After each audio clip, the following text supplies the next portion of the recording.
At dawn, armies did not march for glory. They marched because grain had to move, and when it stopped moving, empires broke. This channel tells stories where history isn't driven by heroes or speeches, but by systems, by discipline, by the quiet decisions that shape centuries before anyone notices them. Today's story is about war, but not about battles.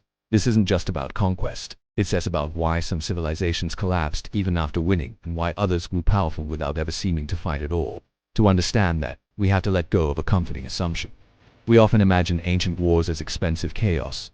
Armies burning wealth, cities drained dry, trade shattered by violence. That assumption is wrong. In the ancient world, war was not the opposite of economics. It was one of its most precise instruments. For most early civilizations, peace was fragile and limited. Trade routes were narrow. Resources were unevenly distributed. Land, metals, timber, grain, none of it existed where populations grew fastest. States did not go to war because they were rich. They went to war because they were running out of options. And over time, the most successful powers learned something unsettling. Victory was less about destroying enemies, and more about absorbing their systems. Long before swords crossed, pressure was already building. Take the Mediterranean world in the centuries before Rome's rise. City-states and kingdoms depended on maritime trade. Grain from Egypt, silver from Iberia, timber from the Balkans. No single region was self-sufficient. Trade was survival, but trade was also vulnerable. Storms could delay shipments, pirates could choke routes, political instability could sever supply lines overnight. As populations grew, margins disappeared. Cities began living shipment to shipment, and when scarcity arrived, it didn't announce itself with famine at first. It arrived quietly. Prices rose, debt spread, elites tightened control over land. War didn't begin when hunger appeared. It began when systems stopped adapting. Most states responded the same way. They fought for territory. Land meant crops, ports meant tariffs, mines meant coinage. But here is the critical mistake many made. They treated conquest as an event, a campaign, a season of fighting. The powers that endured treated conquest as infrastructure. This difference, subtle, unglamorous, is where history turns. Consider how ancient empires financed war. Armies were not volunteers, they were salaried institutions. Feeding them required logistics networks larger than most cities. Every campaign was a calculation. How much grain could be requisitioned without triggering revolt? How long could trade be disrupted before urban unrest spread? In many cases, victory on the battlefield created immediate economic crisis. Fields lay fallow, labor was diverted, trade partners disappeared. Winning too quickly could be just as dangerous as losing. This reality forced restraint. The most disciplined states learned to slow down. Instead of total destruction, they preserved farms. Instead of mass enslavement, they redirected labor. Instead of wiping out trade networks, they captured them intact. War became a method of acquisition, not annihilation. The turning point in this story isn't a single battle. It's a change in logic. Nowhere is this clearer than in Rome's expansion across the Mediterranean. Rome did not conquer the ancient world by fighting constantly. It conquered by deciding when not to fight. After early conflicts exposed the cost of prolonged war, Roman leaders began prioritizing economic continuity. Defeated cities were not erased, they were integrated. Local elites kept power, but now answered to Rome. Taxes replaced tribute, roads replaced raiding.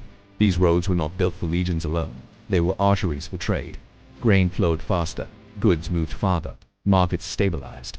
War created the conditions for peace, but only because the system behind it was disciplined. Contrast this with states that chased immediate spoils. In the Greek world, repeated wars between city-states drained manpower and capital. Trade alliances collapsed under shipping loyalties. Mercenary armies replaced citizen soldiers. Short-term gains led to long-term fragility. The Peloponnesian War is remembered for its battles, but its real damage was economic. Athens lost control of trade routes. Sparta lacked the infrastructure to replace them. Both won and lost at the same time. Neither adapted their systems fast enough. The conflict didn't end Greek civilization, but it ended its dominance. This pattern repeated across history. In ancient Mesopotamia, conquest followed irrigation canals. In China, dynasties rose and fell based on grain transport along rivers. In the Near East, empires collapsed when trade routes shifted beyond their control. War did not determine outcomes alone, logistics did. The critical tension ancient leaders faced was always the same. Do we seize resources now or build systems that provide them later? Impulse versus discipline.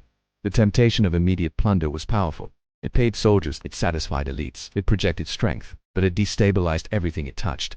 The states that resisted this impulse survived longer. They standardized taxation, they protected merchants, they invested in ports, roads, and storage. And when they fought for control, not destruction.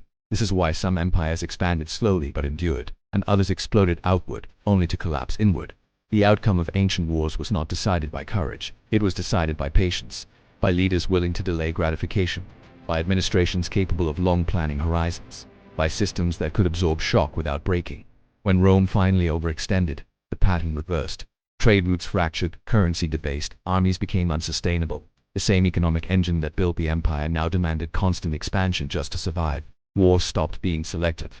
It became reactive, and the system began to consume itself. The larger impact of ancient warfare isn't found in monuments or maps. It's found in how modern states learn from these failures.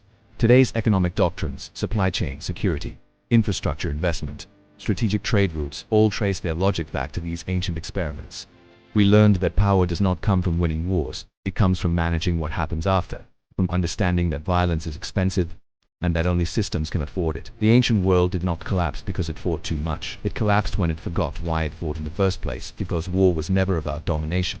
It was about survival within limits. And the civilizations that understood those limits shaped history long after their armies disappeared. If you want to explore more moments where quiet decisions changed the course of history, tell me what story we should uncover next.